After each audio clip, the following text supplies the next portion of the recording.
Hello friends, welcome back to English Speaking and Listening Club. I'm glad you're here because today we're turning a noisy mind into a focused one. The topic is simple, honest, and life-changing: how to stop overthinking.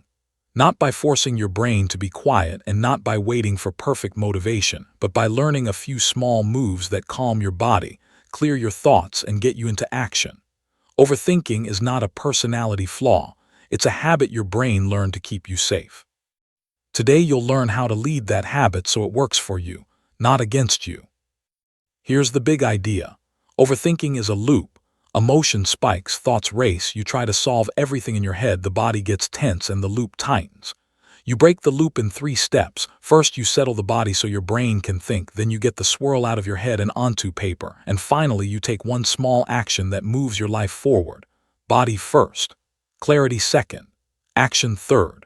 Repeat that routine and your busy mind becomes a trained mind. Let's start with your body because a calm body makes a clear mind. Try the 4-6 breath. Inhale gently through your nose to a slow count of 4, then exhale for a count of 6. Do 10 rounds. The longer exhale signals safety to your nervous system and lowers the alarm that feeds overthinking. If your thoughts are very loud, add grounding. Look around and silently name 5 things you can see, 4 you can feel, 3 you can hear, 2 you can smell, and 1 you can taste. This simple sensory check pulls you out of what if and back into what is. If you need a fast reset, splash cool water on your face or step outside for 2 minutes of fresh air and daylight. These are not cute tricks, they are switches. Use them anytime the loop starts. Now clear your head by writing, not wrestling. Give yourself 2 minutes to do a mind dump. Set a timer. Write everything that's spinning: tasks, fears, half ideas, random thoughts, without editing. When the timer ends, scan your page and sort quickly. 1 circle for facts you know are true right now. 1 underline for fears and guesses. 1 star for the smallest next step you could take that would help even a little. This is your new habit. Get it out, separate reality from story, and choose 1 tiny move. Writing is thinking made visible. Visible thoughts are easier to manage than invisible ones. Create a worry window. So you're not trying to solve your whole life at 2 a.m. Pick a 10-minute slot each afternoon or evening that you dedicate to worry on purpose. When anxious thoughts pop up at other times, tell yourself, "Not now. I'll give this energy at 6:30. Jot a quick note so you won't forget, then return to what you were doing. Most worries shrink by the time your window arrives, and the ones that remain get focused attention instead of stealing your whole day. This simple boundary trains your brain to stop flooding you at random. Change your relationship with thoughts by numbing them instead of believing them. When a scary story arrives, "I'll fail. They'll judge me. I always mess up," add 5 words in front. "I'm having the thought that." Notice how the sentence loses power when you add that frame. It's not truth, it's a thought. Label the thinking error if you can: catastrophizing, mind reading, fortune telling, all or nothing. Then ask better questions. What are the facts I can verify? What's an equally believable, kinder explanation? What tiny action would help no matter which story is true? You don't need to win the argument in your head. You need to pick the next useful move. Action is the medicine for loops. Make it small and immediate. Use the 2-minute rule and the 1-brick method. Reduce what you're avoiding to a step so tiny it's easier to do than to think about. Open the document and write 2 sentences. Send 1 email with 1 question. Clear the top of your desk. Start the laundry. Read 1 paragraph. Set a 10-20-minute timer and say out loud, 1 thing only. When your mind wanders, and it will, notice it kindly and bring yourself back. When the timer ends, stand up, breathe, sip water, and decide whether to run another short sprint. Motion quiets the mind faster than mental wrestling. Design if-then rules so you don't negotiate with yourself when you're tired. If I loop on the same thought for more than 60 seconds, then I'll stand up, do 3 slow 4-6 breaths, and write 1 sentence on paper.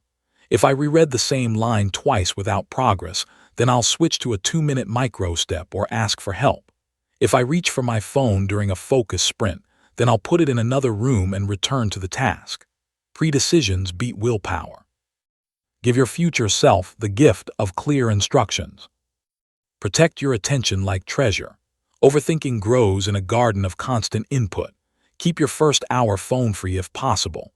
Get light, drink water, move for a minute, and give your most important task a short, clean focus block before you open apps.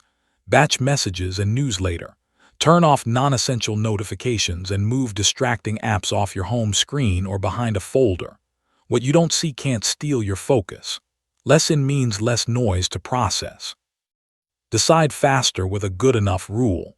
Many choices don't need perfect answers, they need a deadline. Use a 70% standard and a time box. Gather enough information to feel reasonably confident. Set a timer, make the choice, and schedule a review. Decide, try, review. You can adjust in motion. Waiting for a perfect choice is usually just fear wearing a smart mask. Sleep and movement are part of the solution, not side notes. A restless body feeds a restless mind. Aim for a simple wind down. Dim screens and lights in the last 30-60 minutes. Write tomorrow's top task on a sticky note and do 2 minutes of 4-6 breathing or light stretching. In the day, move your body even briefly. A 10-minute walk or a set of squats changes your chemistry enough to loosen mental knots. Think of these as brain hygiene. Tiny, daily, powerful. Let me tell you a quick story to show how this works. Lena was stuck on a decision about changing jobs. For weeks she read articles, texted friends, replayed pros and cons, and lay awake at night. She tried the 3-step routine. First, she calmed her body every time the loop started, 10 slow breaths and a 2-minute stand in the sun. Then she wrote a mind dump and sorted it: facts, fears, smallest step. The facts list was short: the offer salary, the commute time, the growth path. The fears list was long. She underlined them all and added the phrase, "I'm having the thought that." Suddenly they felt lighter. Her smallest step was to list her top 3 values and ask the new manager 5 specific questions about them. She set a 24-hour time box, made the call, and got clear answers. With 70% confidence, she chose the new job and scheduled a 30-day review. The first night she slept well in a month. She didn't control every outcome. She controlled her process. You can lock this in with a 7-day reset that fits in any schedule. For the next week, start each morning with 2 minutes of water and light, 1 minute of movement, and 10 slow 4-6 breaths. Before you check messages, run a single 15-25-minute focus sprint on your most important task. Phone away, one window open, one thing only. During the day, anytime you feel your thoughts racing, do a 2-minute mind dump and circle the smallest next step. Give worry a 10-minute appointment on your calendar so it doesn't steal your whole day. In the evening, close with 3 short lines: 1 win, 1 lesson, 1 priority for tomorrow. Small, steady rituals beat big promises. By day 3, you'll feel more space in your head. By day 7, you'll trust your ability to guide your mind. If your overthinking comes with deep sadness, panic, heavy mood swings, or trouble functioning, add support. A therapist or counselor can help you untangle deeper knots and teach you skills tailored to you. Strong people ask for help. That is also a way of taking control. Remember this whenever the loop tries to pull you back. Your mind is a tool, not your ruler. You don't have to silence every thought to live well. You only need to choose the next useful one. Breathe longer on the way out, write what's real, do the smallest step you can, and keep your attention on the few things that matter today. That's how you stop overthinking, by leading your brain back to the present, one simple move at a time. Close your screen for a moment and try it now. Take a slow breath in and a longer breath out. Write 1 sentence about the smallest step you'll take today. Set a 10-minute timer. Begin.